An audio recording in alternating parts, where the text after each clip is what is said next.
열왕기하 12장. 예후 제7년에 요아스가 왕이 되어 40해 동안을 예루살렘에서 다스렸다. 그의 어머니 시비아는 브엘세바 사람이었다. 요아스는 여호야다 제사장이 가르쳐준 대로 하였으므로 일생 동안 주님께서 보시기에 올바른 일을 하였다. 다만 산당을 제거하지 않아서 백성이 여전히 산당에서 제사를 지내고 향을 피웠다. 요아스가 제사장들에게 말하였다. 주님의 성전에 들어오는 모든 헌금, 곧 일반 헌금과 의무적으로 부과된 헌금과 자원하여 주님의 성전에 가져오는 헌금을 모두 제사장들이 각 담당 회계로부터 받아서 성전에 수리할 곳이 발견되는 대로 그 수리할 곳을 모두 고치도록 하십시오. 그러나 요아스가 왕이 된 지 23해가 지나도록 제사장들은 그 성전에 수리할 곳을 고치지 않았다. 요아스 왕이 여호야다 제사장과 다른 제사장들을 모두 불러서 그들에게 말하였다. 어찌하여 아직 성전에 수리할 곳을 고치지 않고 있습니까? 이제는 더 이상 담당 회계로부터 돈을 받아두지 말고 성전을 수리하는 데 쓰도록 직접 넘기게 하십시오. 제사장들은 이 일에 동의하여 제사장들이 백성들로부터 돈을 받거나 성전을 직접 수리하거나 하는 일을 하지 않기로 하였다.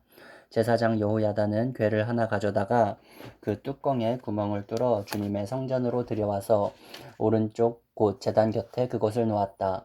그래서 문을 지키는 제사장들이 주님의 성전으로 가져오는 모든 헌금을 그 궤에 넣게 하였다. 그 궤가 헌금으로 가득 찰 때마다 왕실 서기관과 대제사장이 와서 주님의 성전에 헌납된 헌금을 쏟아내어 계산하였다.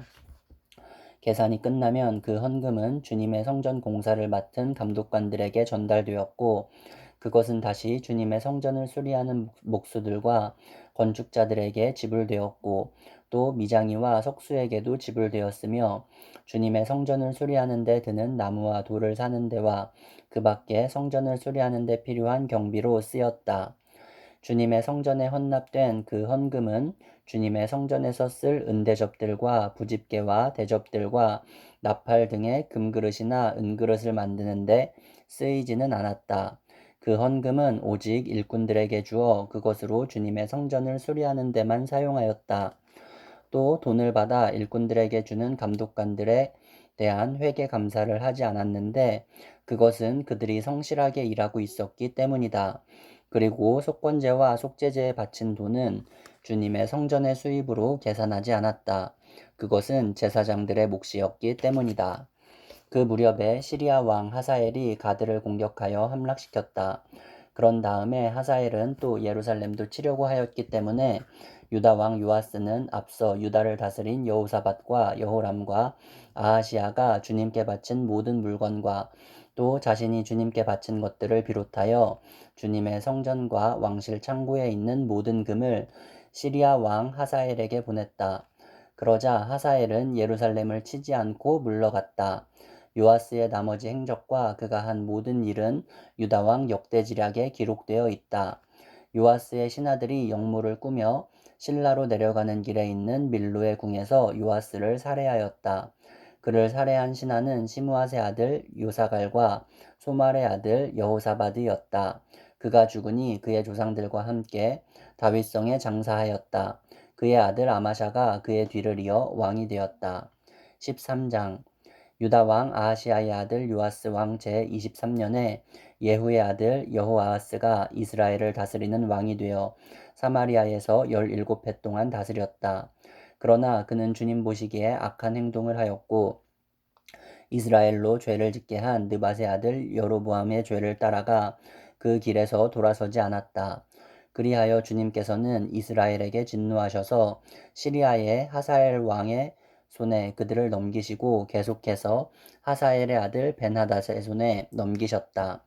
그러나 여호아스가 주님께 간절히 용서를 구하니 주님께서 그의 간구를 들어주셨다. 이스라엘이 시리아 왕의 억압으로 고난을 받고 있음을 보셨기 때문이다.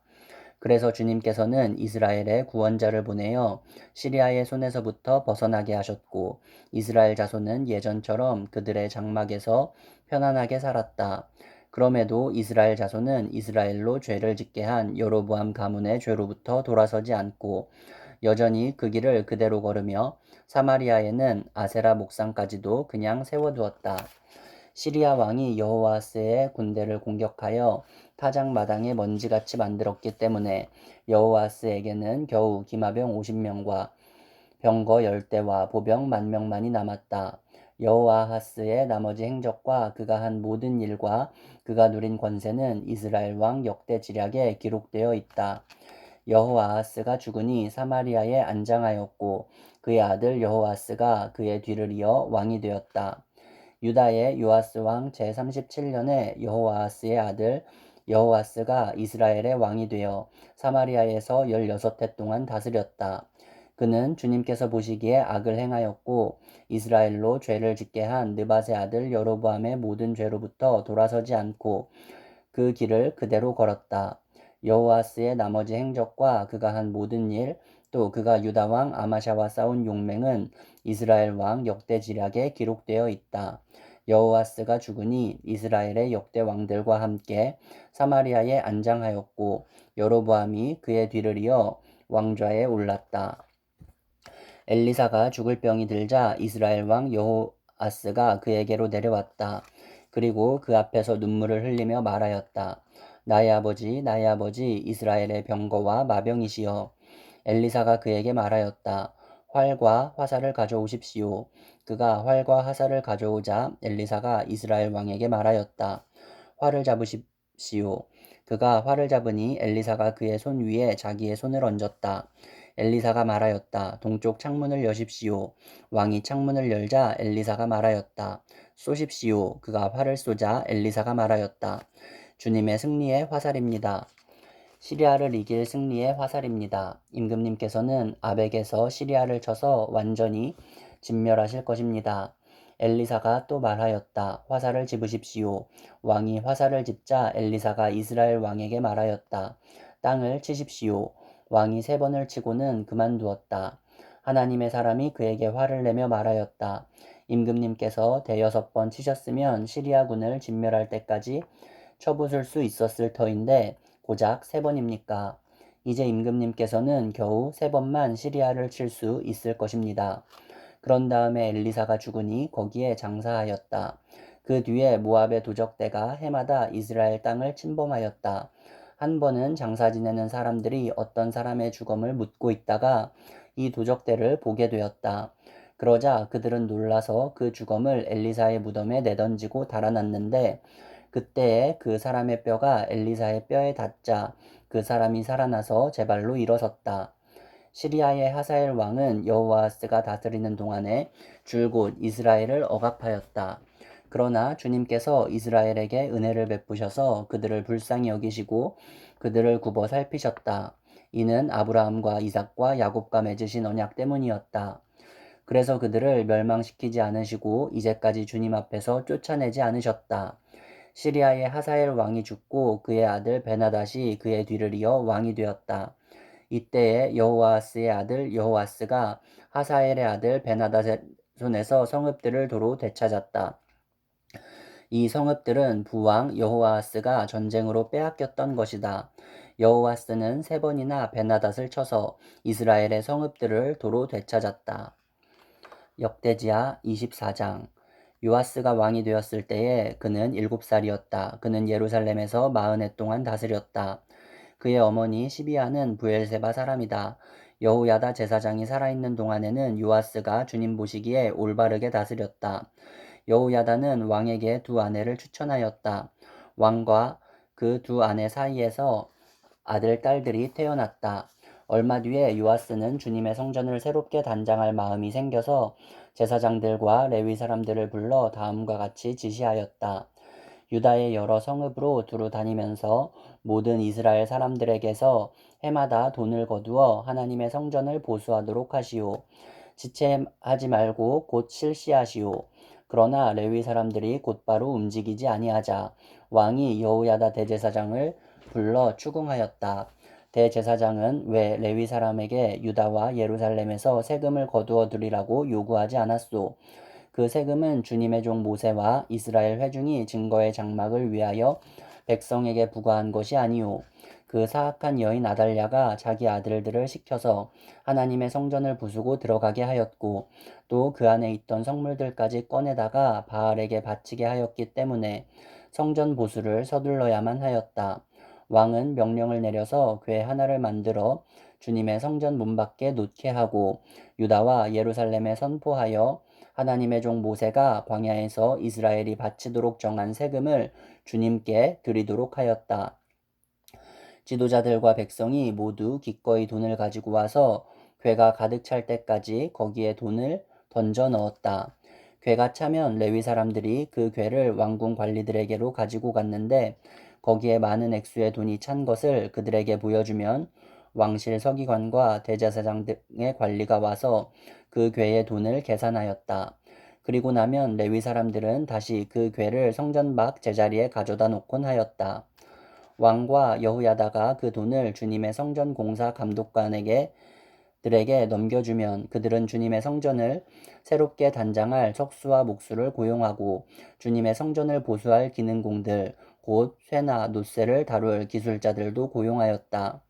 일을 맡은 사람들이 부지런히 일을 하는 데다가 그들이 하는 일마저도 잘 진전되어서 주님의 성전은 본래의 설계대로 견고하게 세워졌다. 공사를 맡은 사람들이 공사를 마친 뒤에 남은 돈을 왕과 여호야다에게 가져오니 왕이 그것으로 주님의 성전에서 쓸 기구 곧 예배 때에 쓸 기구와 번제를 드릴 때에 쓸 기구와 숟가락과 금그릇이나 은그릇을 마련하게 하였다. 여호야다가 살아있는 동안에 주님의 성전에서 번제를 드리는 일이 끊이지 않았다. 여호야다가 늙어 나이가 차서 죽으니 그가 세상에서 누린 횟수는 130년이었다. 그가 평생 이스라엘 백성과 하나님과 성전을 위하여 좋은 일을 하였다고 해서 사람들은 그를 다윗성 왕실 묘지에 안장하였다. 여호야다 제사장이 죽으니 유다 지도자들이 왕을 부추겨서 자기들의 말을 듣도록 하였다. 백성은 주 조상의 하나님의 성전을 버리고 아세라 목상과 우상을 섬기기 시작하였다. 이러한 죄 때문에 유다와 예루살렘에 하나님의 진노가 내렸다. 주님께서는 백성을 주님께로 돌이키도록 경고하시려고 예언자들을 보내셨지만 백성은 예언자의 말 듣기를 거절하였다. 여호야다 제사장의 아들 스가랴가 하나님의 영에 감동이 되어 백성 앞에 나서서 말하였다. 나 하나님이 말한다. 어찌하여 너희가 주님의 명을 거역하느냐. 너희가 형통하지 못할 것이다. 너희가 주님을 버렸으니 주님께서도 너희를 버리셨다. 그러나 사람들은 그를 없앨 음모를 꾸몄고 드디어 왕의 명령을 따라 주님의 성전뜰에서 그를 돌로 쳐 죽였다. 이렇듯 요아스 왕은 스가랴의 아버지 여호야다가 자기에게 모인 그 충성을 생각하지 않고 그의 아들을 죽였다. 스가랴는 죽으면서 주님께서 이 일을 굽어보시고 갚아주십시오 하고 외쳤다. 해가 바뀔 무렵에 시리아 군대가 요아스를 치러 진군하였다. 그들은 유다와 예루살렘을 점령하고 백성의 지도자들을 죽이고 노력한 물건은 다마스쿠스에 있는 자기들의 왕에게로 보냈다. 시리아 군대는 수가 얼마 되지 않았다. 그러나 주님께서는 유다 백성이 주 조상의 하나님을 버린 것을 못마땅하게 여기셔서 그 적은 수의 시리아 군대가 유다의 대군과 싸워 이기게 하셨다. 이렇게 요아스에게 심판이 내렸던 것이다. 시리아 군대는 요아스에게 심한 타격을 입히고 물러갔다. 요아스의 신복들은 요아스가 여호야다의 아들 스가랴 제사장을 죽인 일에 반감을 품고 요아스가 잠을 자고 있는 동안에 그를 죽이고 말았다. 요아스는 이렇게 죽고 말았다. 그는 다윗성에 묻히기는 하였으나 왕실 묘지에 안장되지는 못하였다. 요아스에게 반란을 일으킨 사람은 암몬 여인 시므아세 아들 사밧과 모압 여인 시므리의 아들 여호사밧이다. 요아스의 아들들의 이야기와 요아스가 중대한 경책을 받은 것과 하나님의 성전을 보수한 사적은 모두 열왕기 주석에 기록되어 있다. 그의 아들 아마샤가 그의 뒤를 이어 왕이 되었다.